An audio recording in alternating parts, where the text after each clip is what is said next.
The International Republican Institute and the National Democratic Institute have applauded the Independent National Electoral Commission for notable improvements in the conduct of elections in Nigeria with reference to Ekiti and Osun States.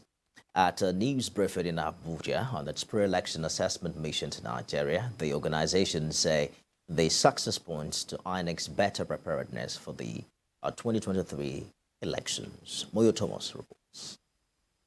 As preparations for Nigeria's general election heats up, organizations have continued to remind Nigeria of the importance of democracy and give assurances of support towards the nation's democratic process.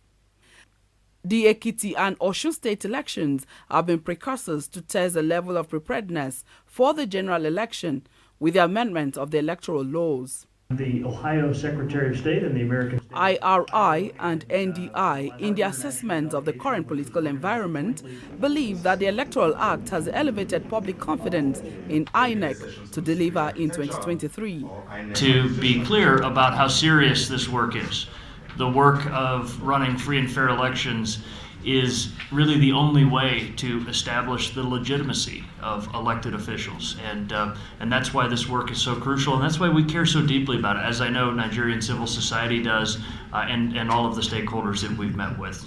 Other improvements include the adoption and proper configuration of the bimodal voter accreditation system, BVAS, for voter accreditation, which has quickened the voting process and reduced tensions in polling units. But they also raised some concerns. Establishing new polling units and distribution of voters, if that is handled properly to avoid overcrowding and ensure voter privacy.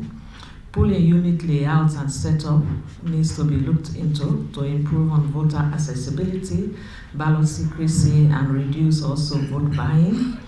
INEC should be allocated its remaining funding to ensure they are able to complete procurement processes, training, and deployment of necessary staff and materials. The courts should be allocated sufficient funding to ensure members of election tribunals have the necessary resources for training, transportation, and security.